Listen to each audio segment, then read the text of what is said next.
Good morning everyone. Welcome to PW only IAS. दोस्तों, supreme court ने special intensive revision यानी कि SIR को इलेक्शन कमीशन की कॉन्स्टिट्यूशनल ड्यूटी के तौर के ऊपर अपहोल्ड किया है। एक्चुअली इस मुद्दे को समझते हैं कि आखिर है क्या। देखो, काफी टाइम से बात चल रही थी कि क्या एसआईआर सही है, कहीं ऐसा तो नहीं कि क्या इलेक्शन कमीशन जानबूझकर कुछ लोगों को कोशिश कर रहा है कि उनको वोट ना देने दिया जाए, क्या एक बैकडोर एंट्री की तरह यहाँ पर इसको कंसिडर किया जा रहा है। पर यहाँ पर सुप्रीम कोर्ट ने क्लियरली ऐसा बोल दिया कि ऐसा कुछ भी नहीं है। जब हम बात करते हैं इलेक्टोरल रोल की, तो उसके अंदर एनरोलमेंट के लिए सिटीजनशिप की कंडीशन अपने आप में बहुत इंपॉर्टेंट हो जाती है। और इलेक्शन कमीशन की ये संविधानिक ड्यूटी है कि वो ये डिसाइड करे कि कौन वोट डाल सकता है, कौन वोट नहीं डाल सकता। बट हाँ, इन्होंने यहाँ पे सुप्रीम कोर्ट ने यहाँ पे ये जरूर बोला कि इंश्योर ये करे इलेक्शन कमीशन की अगर मान लीजिए कोई एक ऐसा पर्सन है और उसका वोट मान लीजिए कट गया है, तो इट इज़ इम्पॉर्टेंट कि जल्दी से जल्दी उसकी सुनवाई हो। अगर कोई जेन्युइन पर्सन है और उसका वोट नहीं कटना चाहिए था, तो उसको वापस एंट्री उसकी करवाई जाए। जैसे कई बार ना, अभी जैसे बिहार के अंदर हुआ था, तो उसकी खास जिक्र यहाँ पे ये हुआ कि मान लो अगर यहाँ पे कुछ ऐसे लोग थे जिनका नाम कट गया था, तो अगले जो भी आपके विधानसभा इलेक्शन होंगे या फिर लोकल बॉडी इलेक्शन होंगे, उससे पहले पहले उनके नाम इंक्लूड हो जाने चाहिए अगर कोई जेन्युइन पर्सन का नाम यहाँ पे कट गया था। बट सुप्रीम कोर्ट ने बहुत ही क्लियरली यहाँ पे बोल दिया है कि ये जिम्मेदारी इलेक्शन कमीशन की ही है। इलेक्शन कमीशन की जिम्मेदारी है देश में फ्री एंड फेयर इलेक्शन करवाना, एंड इसके लिए स्पेशल इंटेंसिव रिवीजन बहुत इंपॉर्टेंट है, क्योंकि एसआईआर के माध्यम से आपके जो इलेक्टोरल रोल होते हैं वो प्योर रहते हैं। प्योर का मतलब कि कुछ ऐसे लोग जिनकी डेथ हो गई है उनका नाम कटाना, ठीक है, किसी का नाम ऐड करना, डिलीशंस करना, चेंजेस करना, वो जरूरी बन जाता है, क्योंकि तभी उसी बेसिस के ऊपर आपके इलेक्शन सही ढंग से कंडक्ट किए जा सकते हैं। दोस्तों, डेट है आज की 28 मई 2026 एंड आप सभी का स्वागत है आज के प्रीलिम बूस्टर न्यूज डिस्कशन में। पहला दोस्तों, हमें जो टॉपिक आज डिस्कस करना है वो है नौ तपा के रिगार्डिंग। देखो, ये ना दरअसल में आप इस शब्द को समझना, जैसे हम कई बार बोलते हैं ना कि यार गर्मी बड़ी मतलब तपती हुई गर्मी है ना। आप सुनते होंगे ये वर्ड कि इतनी ज्यादा गर्मी पड़ रही है कि पूरा बॉडी तपती है हमारी, है ना। तो हमारे ना इंडिया में या हिंदू ट्रेडिशंस में पता क्या होता है, लोग मानते हैं कि यार कि ये जो 9 दिन है ना, ये सबसे ज्यादा गर्म होते हैं। कौन से 9 दिन? जैसे अभी इस साल माना जा रहा है कि 25 मई से लेकर जो 2 जून के बीच का समय होगा, ये जो 9 दिन है ना, इस दिनों में पूरे उत्तर भारत में खासकर अगर हम बात करें तो तपती हुई गर्मी है। तो इसी को हम लोग बोलते हैं नौ तपा के नाम से, 9 डेज, ठीक है, उसके वर्ड आया है नौ तपा। बेसिकली पॉइंट पता क्या होता है कि जो साउथ वेस्ट मानसून आता है, उससे पहले पहले का जो समय होता है ना, बहुत ही भीषण गर्मी का समय होता है। अब हिंदू ट्रेडिशन में ऐसा माना जाता है कि जब सूरज जो है वो रोहिणी नक्षत्र में एंटर कर जाता है, नॉर्मली मई के एंड में यहाँ पे एंट्री होती है, तो उस टाइम के ऊपर हमारे नदर्न इंडिया में खास करके मैं बात करूं तो गर्मी बहुत बहुत ज़्यादा हो जाती है। टेम्परेचर बहुत ज़्यादा हाई होता है, आपकी लू चलती है, ठीक है, ड्राई विंड्स जिसको हम बोल सकते हैं, एंड आपका सोलर रेडिएशन काफ़ी ज़्यादा होता है, एंड पूरे इस तरह से इम्पैक्ट आता है राजस्थान, पंजाब, हरियाणा, दिल्ली, यूपी, मध्य प्रदेश के अंदर। और टेम्परेचर कई जगह तो 40 डिग्री, 45 डिग्री या इससे भी ऊपर आपको देखने को मिल जाता है। बहुत बार लोग डिहाइड्रेशन हो जाती है, पानी की कमी देखने को मिलती है। और इस बार तो देखो और भी ज़्यादा गर्मी हमें देखने को मिल रही है। इसका रीज़न आपको पता ही है कि एल नीनो की कंडीशंस है, और आप लोग जानते होंगे जब आपका एल नीनो स्ट्रांग होता है तो उस केस में हमारे देश में आपके सूखा पड़ने के जो आसार हैं वो बढ़ जाते हैं और गर्मी बहुत ज़्यादा बढ़ जाती है। फिर बारिश भी नहीं हो रही, ठीक है, ड्राई कॉन्टिनेंटल विंड्स हैं। और उसके साथ ही साथ अगर मान लीजिए कभी मानसून में अगर देरी हो जाए कि मानसून समय पे ना आए, तो उस वजह से क्या हो जाता है, उस वजह से आपके खेती एग्रीकल्चर के ऊपर, उसके ऊपर इम्पैक्ट आता है। बिजली की डिमांड बहुत ज़्यादा बढ़ जाती है क्योंकि लोगों को अपने एसी वगैरह चलाने होते हैं, तो सारा इम्पैक्ट आपको देखने को मिलता है। एंड इसके अलावा एक और इम्पैक्ट भी है, that is the urban heat island effect. आप सबने ये वर्ड सुना होगा, ये क्वेश्चन आ भी चुका है ऑलरेडी। तो अर्बन हीट आइलैंड यही बोलता है कि जैसे मान लो कोई गाँव वाला एरिया है और बीच में शहर वाला एरिया है, फिर यहाँ पे वापस गांव वाला एरिया आ गया। अब होता पता क्या है कि इस एरिया में आपका जो टेम्परेचर होगा गांव में, शहरों में उससे हल्का सा ज़्यादा, हल्का मतलब 2-3 डिग्री ज़्यादा होगा, गांव में फिर कम हो जाएगा। तो जो शहर वाला रीजन होता है ना, वो आसपास के रीजन से 2-3-4 डिग्री सेल्सियस उसका जो टेम्परेचर होता है वो ज़्यादा ही होता है। उसका कारण क्या है? उसका कारण यही है कि शहरों के अंदर आपको कंक्रीटाइजेशन देखने को मिलेगा।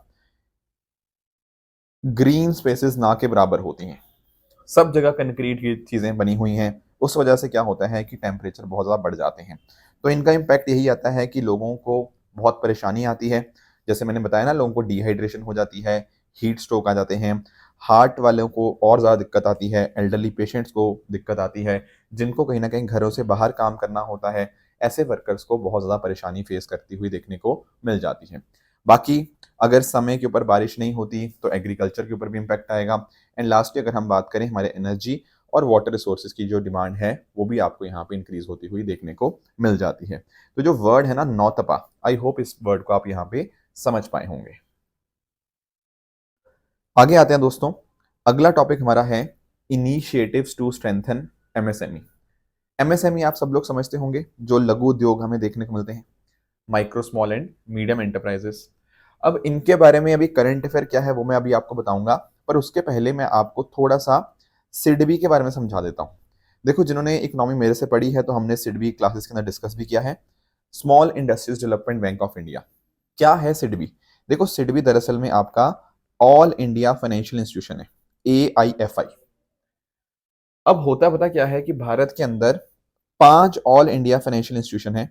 एक तो हो गया उसमें नाबार्ड, दूसरा एग्जिम एक्सपोर्ट इंपोर्ट बैंक, तीसरा नेशनल हाउसिंग बैंक, चौथा चौथा आपका सिडबी है, और पांचवा कौन सा है आपका? NaBFID, national bank for financing infrastructure development. ये अभी लेटेस्ट ही लगभग 5 साल पहले इसको बनाया गया है नेफिड को। तो इस तरह से भारत के अंदर आज के समय 5 ऑल इंडिया फाइनेंशियल इंस्टीट्यूशन देखने को मिल जाते हैं। बात करें सिडबी की, तो दरअसल में सिडबी का रोल ना एमएसएमई सेक्टर के कॉन्टेक्स्ट में बहुत ज्यादा इंपॉर्टेंट बन जाता है। सिडबी को 1990 में स्टैब्लिश किया गया था, और इसके लिए हमने एक एक्ट पास किया था, सिडबी एक्ट 1989। ये हमारी मिनिस्ट्री ऑफ फाइनेंस में जो डिपार्टमेंट ऑफ फाइनेंशियल सर्विसेज है, उसके अंतर्गत यहाँ पे काम करता है। एंड इसके हेडक्वार्टर आपको लखनऊ उत्तर प्रदेश में देखने को मिल जाते हैं। अब इसका काम क्या है? देखो, इसके काम को समझना, एक्चुअली एमएसएमई सेक्टर के रिगार्डिंग ये काम करता है। क्या काम होता है?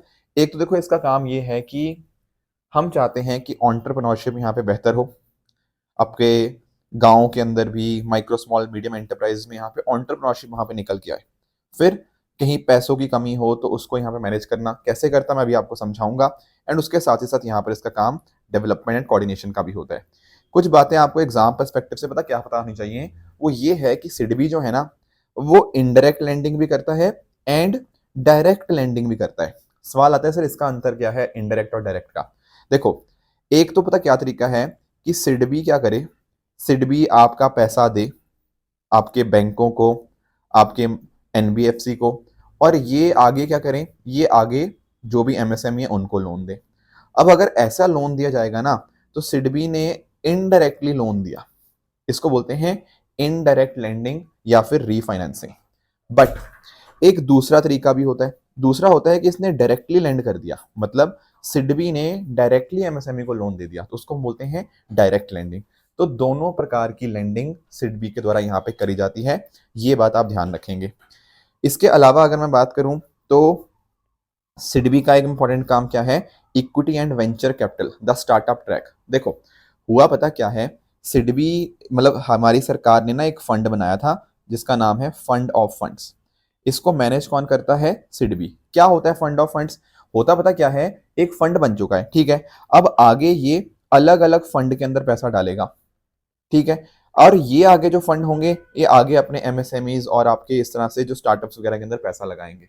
तो इसको आप ऐसा कह सकते हो कि एक बड़ा फंड हमने बनाया, वो आगे और फंड्स में पैसा डालता है और वो फंड आगे स्टार्टअप्स वगैरह में पैसा लगाते हैं। तो ये आपका सेबी का ही ऑल्टरनेटिव इन्वेस्टमेंट जो फंड है उनके अंदर मतलब ये इस तरह से पैसा लगाया जाता है, और ये भी यहाँ पे का सिडबी ही इसको यहाँ पे मैनेज करता है। तो डेफिनेटली एमएसएमईज को आगे बढ़ाने के अंदर उनको पैसे की दिक्कत ना आए, वो और ज्यादा डेवलप हो, ये सारे काम दरअसल में सिडबी ही देखता है। चलो ठीक है, ये तो स्टैटिक पोर्शन था, ये आप सबने पढ़ा भी होगा। हाँ, बट एक चीज और आपको याद रखनी है, वो है ये। देखो, सिडबी पहले पता क्या था? पहले इसका ओनर था IDBI. It was a wholly owned subsidiary earlier. ध्यान से सुनो, पहले ऐसा हुआ करता था। बट आज के समय के ऊपर सिडबी की शेयर होल्डिंग डाइवर्सिफाइड है, मतलब बहुत सारे अलग अलग एंटिटीज हैं जो सिडबी के ओनर्स हैं। जैसे कुछ पोर्शन सरकार के पास है सिडबी का, कुछ आपके स्टेट बैंक इंस्टीट्यूशंस के पास है, जैसे आपका पब्लिक सेक्टर बैंक्स, एलआईसी, तो ऐसे मल्टीपल हैं। तो कल को आपको एग्जाम में आए ना कि सिडबी का 100% ओनर सरकार है, गलत। सिडबी का 100% ओनर आरबीआई है, गलत। ठीक है, ऐसे स्टेटमेंट आए तो उनको ध्यान रखना, इसकी ओनरशिप याद करने की कोशिश मत करना। There are many owners of SIDBI, ये बात आप यहाँ पे ध्यान रखेंगे। चलो, ये तो बात होगी स्टैटिक की। सवाल आता है कि अभी करंट में क्या हुआ। करंट अफेयर्स में ये हुआ कि अभी हमने यहाँ पे 37th फाउंडेशन डे जब सेलिब्रेट किया ना, तो यहाँ पर यूनियन फाइनेंस मिनिस्टर ने कुछ स्कीम्स लॉन्च करी एमएसएमई की रिगार्डिंग। एंड इनफैक्ट यहाँ पे उन्होंने एक बात और बोली कि हमें 3F के ऊपर ध्यान देना है। What is 3F? Fuel, fertiliser, forex.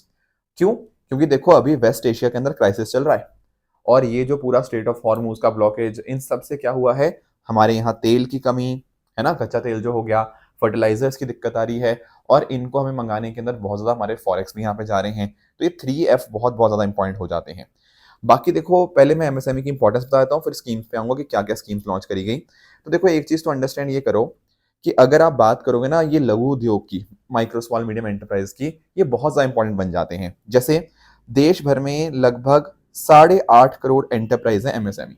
देखो मेरी बात ध्यान से सुनना, अगर आप गूगल के ऊपर या आप चैट जीपीटी या कहीं पे डालोगे, हो सकता है ये डेटा अलग आए। किसी जगह 6 करोड़ लिखा होगा, किसी जगह 7 करोड़ लिखा होगा।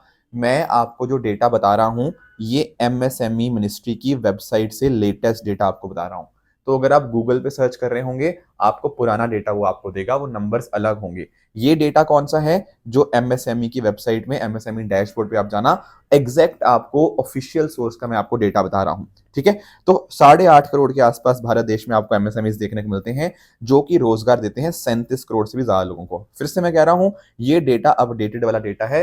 नेट पे तो कहीं पे 10 करोड़, 20 करोड़, 25 करोड़ लिखा हुआ है। एमएसएमई वेबसाइट क्या डेटा देती है, हमें वो देखना है, और वो 37.55 करोड़ आपको देखने को मिल जाएगा। एग्रीकल्चर के बाद second largest employer MSME sector ही है। फिर इसके अलावा भी देखो, लगभग 31% भारत की जीडीपी का, 35% मैन्युफैक्चरिंग का, ठीक है, और 48% ऑफ टोटल एक्सपोर्ट्स, यही आपका एमएसएमई सेक्टर ही कंट्रीब्यूट करता है। ये बातें भी हमें कुछ हद तक पता थी। अब आ जाते हैं अपने स्कीम्स के ऊपर कि क्या क्या लॉन्च किया गया इस पर्टिकुलर मौके के ऊपर। सबसे पहली चीज तो लॉन्च करी गई सिडबी मैच फिन मार्ट।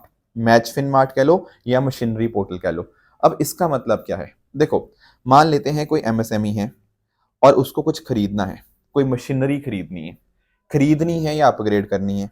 ठीक है, तो अब पता वो क्या कर सकता है, ये वाला जो पोर्टल, जो मैच फिन मार्ट या मैच फिन पोर्टल मैंने आपको बताया ना, इस पोर्टल का इस्तेमाल करेगा। कैसे? इस पोर्टल पे आप जाओगे, इस पोर्टल पे ना आप अपनी मशीनरी का देख सकते हो, कौन सी मशीनरी आपको चाहिए। इस पोर्टल के उन सबके प्राइजेस आपको देखने को मिल जाएंगे, डिफरेंट डिफरेंट, मतलब प्राइजेस का कंपैरिजन हो जाएगा कि मशीनरी कितने की आएगी। ठीक है, पता लग गया आपको। आप उसी पोर्टल से अप्लाई कर दो कि हाँ भाई, मुझे अपने एमएसएमई के लिए ये मशीनरी चाहिए। आपने वहीं पे अप्लाई कर दिया, पर भाई मशीनरी आती है 10 लाख की, 20 लाख की, 50 लाख की, आपका उतने पैसे हैं नहीं। अरे कोई बात नहीं भाई, ये पोर्टल के माध्यम से सारा काम हो रहा है ना, तो यहीं पर जब आप मशीनरी के लिए अप्लाई करोगे, वहीं पर आपको लोन सैंक्शन हो जाएगा, लोन भी मिल जाएगा, और आपको मशीनरी, मतलब लोन के माध्यम से आपकी मशीनरी मिल जाएगी आपको। तो हुआ पता क्या, एमएसएमईज अपने आप को अपग्रेड करने में थोड़ा कतरा रहे थे, क्योंकि उनके पास पैसों की कमी होती थी, उनको मशीन्स लेने में दिक्कत आती थी। कोई दिक्कत नहीं भाई, आप इस पोर्टल पे जाओ, मशीन चाहिए, आप लोन के ऊपर उस मशीन को खरीद सकते हो। तो पुरानी मशीनरी आप अपनी रिप्लेस करो, नई मशीनरी अपनी लेकर आओ, दिक्कत नहीं आएगी आपको यहाँ पे किसी चीज के अंदर। तो दैट इज वाई यहाँ पर ये SIDBI match fin mart important है। फिर ऐसे ही और क्या लॉन्च किया गया, आरआरबी को lending portal, regional rural bank को लैंडिंग पोर्टल। अब सबसे पहले तो ये समझो कि को लैंडिंग का मतलब क्या है। देखो मेरी बात ना, एक तो समझो, इस बार ना आपने प्रीलिम्स का पेपर देखा, बहुत सारे कीवर्ड्स इंपॉर्टेंट बन जाते हैं। कई बार ना हम पता क्या करते हैं, हम लोग कीवर्ड्स के ऊपर ध्यान नहीं देते। जैसे इस बार भी आपका एक आया था, ठीक है ना, बहुत सारे क्वेश्चन मेरे कहने का मतलब इस तरह से आते हैं जो आपको कीवर्ड्स आपको अंडरस्टैंड करने। जैसे को लैंडिंग की अगर हम बात करें, को लैंडिंग का मतलब क्या होता है? को लैंडिंग का मतलब होता है दो या दो से ज्यादा लेंडर मिलकर लोन दे। जैसे मान लो मुझे लोन चाहिए, ठीक है, तो एक बैंक की जगह दो बैंकों ने अगर मुझे लोन दिया, तो उसको मैं बोलूंगा कि को लैंडिंग, दो बैंकों ने मिलकर मुझे लोन दिया। समझे? अब यहां पर पता क्या हुआ है, यहां पर होगा पता क्या, सिडबी और आपका जो रीजनल रूरल बैंक्स है, ये मिलकर लोन दे देंगे एमएसएमईज को। सवाल है ऐसा क्यों? देखो पता क्या होता है, एक लोकल मार्केट की डिमांड या बोरोअर की डिमांड को कौन समझता है? वहां का bank, regional rural bank RRB समझता है। पर सिडबी की अपने आप में एक्सपर्टीज है। अगर ये दोनों साथ में मिलकर लोन दें तो उससे क्या होगा? उससे लोन एक्सपोजर भी दोनों के बीच में शेयर हो जाएगा, plus at the same time MSME को पैसा भी मिल जाएगा और लोन का जो रिस्क है वो भी आपस में शेयर हो जाएगा। तो हमने को लेंडिंग करने की कोशिश करी, को मतलब साथ मिलकर एक तरह से ब्रिज की तरह यहाँ पे काम करेगा, तो वो भी यहाँ पे लॉन्च किया गया। फिर यहाँ पर आपको MORE, modernisation of rural enterprise programme, ये भी आपको लॉन्च होता हुआ देखने को मिला। अब इसमें पता क्या इंटरेस्टिंग बात है? इसमें इंटरेस्टिंग बात है with regards two cluster based intervention. सवाल आता है अब ये क्या है? देखो पॉइंट आता है, अलग अलग प्रकार के क्लस्टर्स हो सकते हैं। क्लस्टर्स किसका मतलब क्या होता है? जैसे फॉर एग्जांपल एक कोई क्लस्टर हो सकता है, लेट्स से जैसे आपके किसी एरिया में टेक्सटाइल का क्लस्टर हो सकता है, किसी एरिया में फूड प्रोसेसिंग का हो सकता है, किसी एरिया में लेदर का हो सकता है। तो इनको बोलते हैं क्लस्टर। एक पर्टिकुलर एंटिटी के बारे में या एक पर्टिकुलर सेक्टर के बारे में जो चीजें होती हैं वो होता है क्लस्टर। ठीक है। अब एक क्लस्टर की कुछ रिक्वायरमेंट्स होंगी। ठीक है कि मान लो इस एरिया में ये वाला टेक्सटाइल वाला क्लस्टर है, पर वहां पर कुछ टेक्नोलॉजी में गैप्स होंगे, कुछ लोन में मिलने में गैप्स होंगे। तो वहां पर क्या होगा ना, सिडबी या उसके पार्टनर इंस्टीट्यूशंस क्या करेंगे? फाइनेंसिंग सपोर्ट वहां पे प्रोवाइड कर देंगे एंड उसके माध्यम से वहां के लोगों को यहाँ पे मॉडर्नाइज किया जाएगा, वहां पे यूनिट्स को मॉडर्नाइज किया जाएगा। ठीक है ना, ताकि अलग अलग फंडिंग ना हो पाए, उस पूरे क्लस्टर को हम यहाँ पे फंड कर पाए। तो वो भी आपका यहाँ पे प्रोग्राम है, modernisation of rural enterprise programme. ऐसे ही आपकी एक माइक्रो क्रेडिट कार्ड स्कीम यहाँ पे लॉन्च करी गई है। उनको जिन्होंने उद्यम पोर्टल के ऊपर रजिस्टर करवा रखा है उन एमएसएमईज को यहाँ पर आपको लोन मिलेगा यहाँ पे। और लोन भी किस प्रकार का? Revolving operational credit. Very very important term again. देखो ये टर्म का मतलब समझना, रिवॉल्विंग ऑपरेशनल क्रेडिट का मतलब क्या होता है। देखो मान लो मैंने एक एमएसएमई को बोला कि आपको ना हम 10 लाख का रिवॉल्विंग क्रेडिट दे रहे हैं। इसका मतलब क्या है? देखो 10 लाख का मैंने मान लो लोन सैंक्शन कर दिया। ठीक है। अब इसको पता क्या हुआ, इसको कुछ जरूरत पड़ी। मान लो इसको कहीं से रॉ मटेरियल मंगाना था। ठीक है। इसने 4 लाख का रॉ मटेरियल मंगा लिया। ठीक है।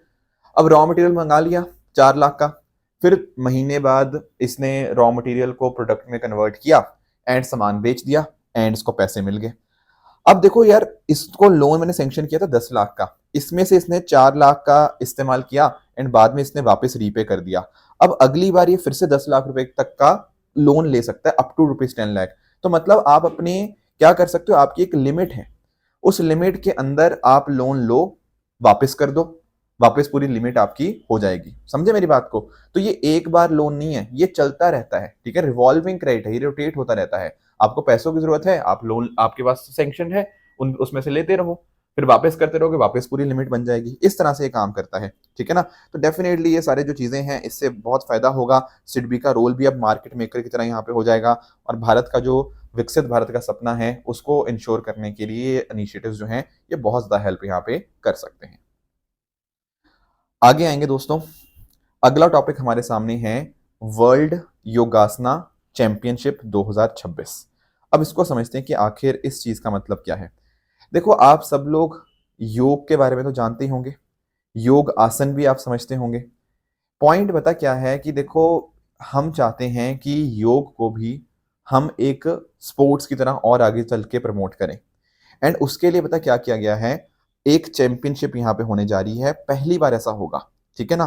तो पहला दुनिया का योगासना चैंपियनशिप जो है वो नई दिल्ली के अंदर यहाँ पे लॉन्च करी गई है। पर देखो होगा कहाँ पर, ये अहमदाबाद के अंदर होगा, 4 जून से 8 जून के बीच में ये चैंपियनशिप होगी।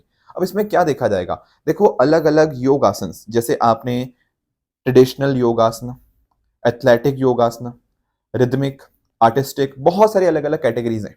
अब उनमें देखा जाएगा कि अच्छा किस एथलीट का पोस्चर सही है, फ्लेक्सिबिलिटी कितनी अच्छी है, बैलेंस कितना अच्छा है, कितनी डिफिकल्टी लेवल है, प्रेजेंटेशन कैसा है, हर एक चीज यहाँ पे करी जाएगी। उस बेसिस के ऊपर कौन जीतेगा कौन हारेगा वो डिसाइड किया जाएगा।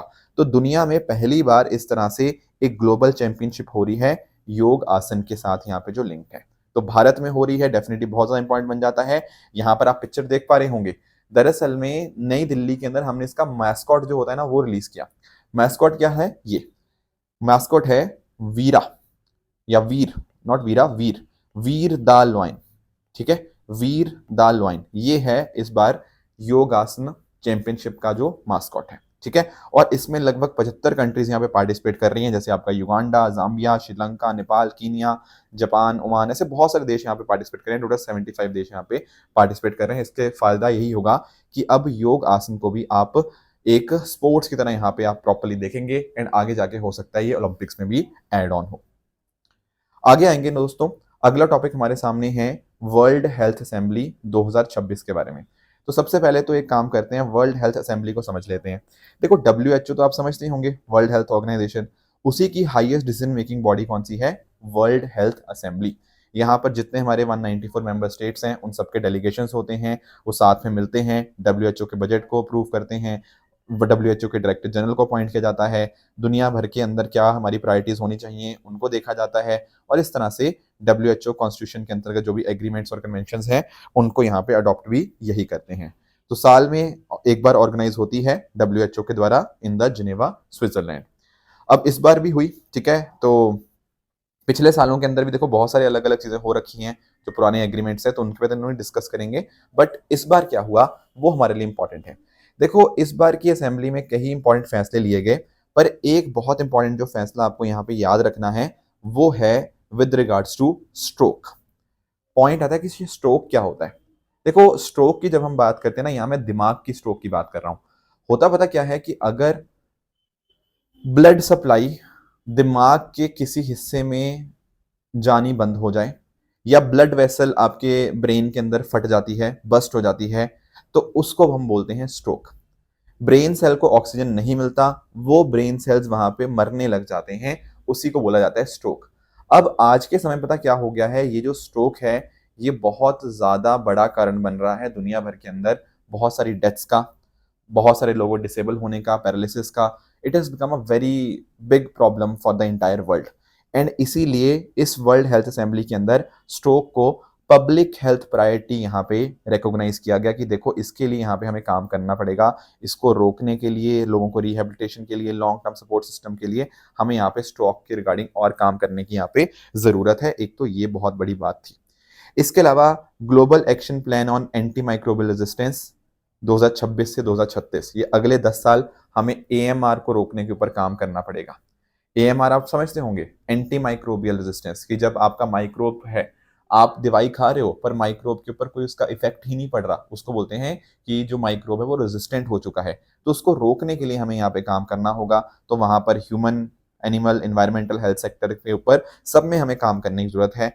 पेंडेमिक प्रिपेयर्डनेस के ऊपर हमें यहाँ पे काम करना होगा कि आगे जाके कोई और पेंडेमिक आए उससे पहले ही हम यहाँ पे तैयार हों।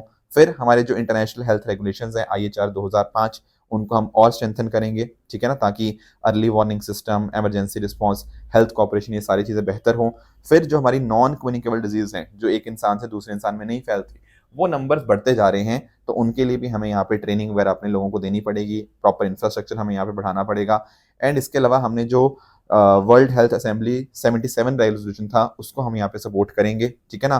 क्लाइमेट चेंज के ऊपर भी यहाँ पे ध्यान दिया जाएगा क्योंकि उसका डायरेक्ट लिंकेज आपको हेल्थ के साथ देखने को मिलता है। तो ये कुछ ऐसी बातें थी जो इस बार वर्ल्ड हेल्थ असेंबली ने यहाँ पे अडॉप्ट करनी है। आगे चलते हैं दोस्तों, अगला टॉपिक बिल्कुल एक छोटा सा ही टॉपिक है, dedicated ministry for artificial intelligence. देखो ये चीज ना हो सकता है प्रीलिम्स में ना आए, पर ऐसी चीज को ना आप अपने मेंस के आंसर्स में वैल्यू एडिशन के तौर पे ऐड कर सकते हो। अब कई बार बच्चे पूछते हैं ना कि सर वैल्यू एडिशन कैसे करें, देखो इन एग्जांपल्स के माध्यम से आप समझना। देखो जैसे दुनिया भर में आज AI की बात हो रही है ना, तो देखो तमिलनाडु एक ऐसा स्टेट है जो यहाँ पर सामने निकल कर आया है, जिसने अलग से एक मिनिस्ट्री यहाँ पे बनाई है AI के रिगार्डिंग। क्योंकि देखो AI के बिना आप नहीं, आज के टाइम नहीं रह पाओगे, एवरीवन नोज दिस। और इसीलिए एक ऐसी मिनिस्ट्री जो प्योरली कि कैसी हमारी AI की पॉलिसी होनी चाहिए, कैसी इमर्जिंग टेक्नोलॉजीज आ रही हैं, उनके रिगार्डिंग सरकारें क्या काम कर सकती हैं, लोगों को कैसे हम यहाँ पे उसके लिए काम किया जा सकता है, वो चीज के लिए तमिलनाडु ने अलग से एक मिनिस्ट्री बनाई है AI के रिगार्डिंग, और यहाँ पे R कुमार जी को मिनिस्टर बनाया गया इस चीज का। इनफैक्ट अगर हम बात करें ना दोस्तों केरला की, तो केरला ने मिनिस्ट्री तो नहीं बनाई थी, पर केरला ने एक डेडिकेटेड AI पोर्टफोलियो यहाँ पे क्रिएट किया था under the industries and commerce department, तो वहां पर भी AI की बात होती है। तो यानी कि ना देखो ये जो स्टेट्स है ना, केरला है, तमिलनाडु है, इनमें काफी कुछ एडवांस चीजों के ऊपर काम हो रहा है। तो इट बिकम्स इंपॉर्टेंट कि पूरे देश भर के अंदर इस तरह की चीजें हों, जो नई नई टेक्निक्स आ रही हैं, टेक्नोलॉजीज आ रही हैं, उनके रिगार्डिंग भी हम यहाँ पे पहले से ही रेडी रहें। क्योंकि अगर हमें देखो US, चाइना इस तरह की हमें यहाँ पे देश के अंदर हमें भी उस तरह की टेक्नोलॉजी चाहिए ना, तो इट बिकम्स वेरी इंपॉर्टेंट कि हम भी अपनी पॉलिसीज़ के अंदर कुछ सुधार करें। वरना एआई की रेस के अंदर हम अगर पीछे छूट जाएँगे, तो फिर देश बहुत ज़्यादा मतलब ना उनके साथ कैच अप करने के अंदर हमें काफ़ी दिक्कत आ सकती है, because AI is the need of the hour. तो डेफ़िनिटली ये स्टेप्स जो हैं, ये बहुत ही अच्छे स्टेप्स हैं एंड ऐसे स्टेप्स और भी स्टेट्स को लेने चाहिए, राइट? तो ये थी हमारी आज की डिस्कशन। रही बात ट्रू एंड फॉल्स स्टेटमेंट्स की, यहाँ आपके सामने कुछ स्टेटमेंट्स हैं, इनको आप पढ़िएगा, बताइएगा इनमें से कौन-सा सही है, कौन-सा गलत है। फिर जो मैंने आपको कल होमवर्क दिया था, एक था पैक्स सिलिका के बारे में। तो दोस्तों पैक्स सिलिका जो है वो चाइना का नहीं बल्कि आपके यूएसए का इनिशिएटिव है, इसीलिए पहला स्टेटमेंट यहाँ पे गलत हो जाएगा। भव्य स्कीम की बात करें तो बिल्कुल ही अपने आप में सेक्टर सेक्टर स्कीम है, that is a correct statement. Padma awards की बात करें तो बिल्कुल अगर मान लीजिए किसी पर्सन की डेथ भी हो जाती है, तो उसके बाद भी उसको अवार्ड यहाँ पे दिया जा सकता है। So that is also a correct statement. तो इसी तरह से आप सब लोग हार्ड वर्क करिए। All the very best. Thank you so much. जय हिंद।